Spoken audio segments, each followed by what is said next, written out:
Hello, my name is Julio Garcia Jr. and today's date is 10/06 of 2021. And today I will be showing you an attempt for a grade letter A for Circuit03 Arduino project. We are still using motors, but now we are going to add a button. Now this particular program has constant integers and changing integers. Those are displayed constant integer and int. Here we have the motor state that declares the current output pin state, which is off, the button state, which is the current input reading, which will be read by the Arduino, and the last button state equals high, the previous input's reading. So as we go down in this, those three readings will actually be changing because of the button state reading. Here we have unsigned long, last debounce time equals 0. That's the last time that the output pin was toggled. And debounce delay equals 50. The debounce time, that's just how much time it's going to debounce. Of course, the way it's written, it'll actually last a lot longer than this. We scroll down. We have our pin modes: button pin input, pin mode, motor pin output. Our button pin, when we press it, it gives the Arduino an input, and it is outputted through the motor pin. Here we have digital write, motor pin, motor state. This sets the initial motor state. Our motor pin is number 2, and our motor state is low when the program begins, or off.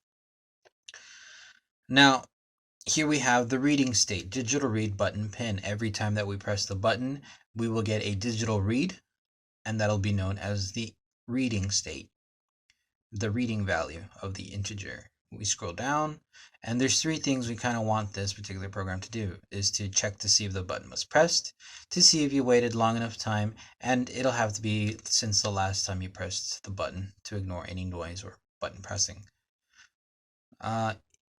Here we have if the reading is not equal to the last button state, then it resets the debounce timer. The last debounce time is equal milliseconds or whatever it's going to be.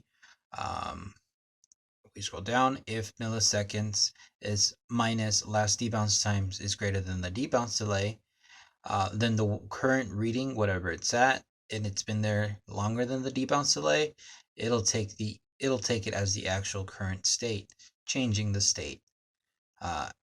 If the button state has changed, right here, if reading is not equal to button state, then the button state will equal the reading, changing the button state to equal the reading state. Here, only toggle the motor if the new motor state is on low. So if the button state is already on low, then motor state does not equal motor state. And we scroll down. Here we set the motor to digital write, motor pin, motor state. And as you can see, this particular script does not work with any of the three previous scripts that we had, so we have to turn them all off into comments. And right here we have the save the reading. The next time through the loop, it'll be the last button state. Last button state equals the reading.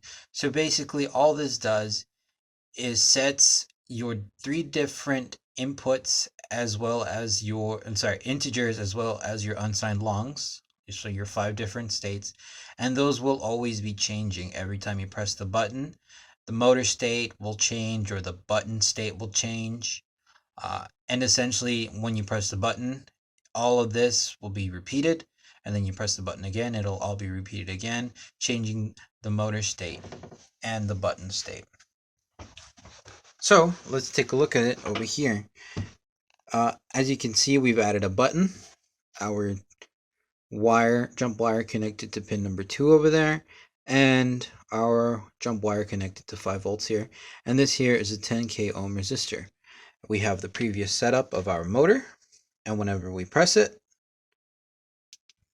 our motor turns on. And then we press it, it turns off.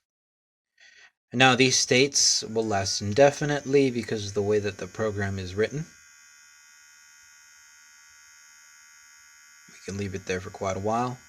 and then we can turn it off and leave it there for quite a while. And so yeah, thank you very much for watching, and that'll be the end of the video. Thank you.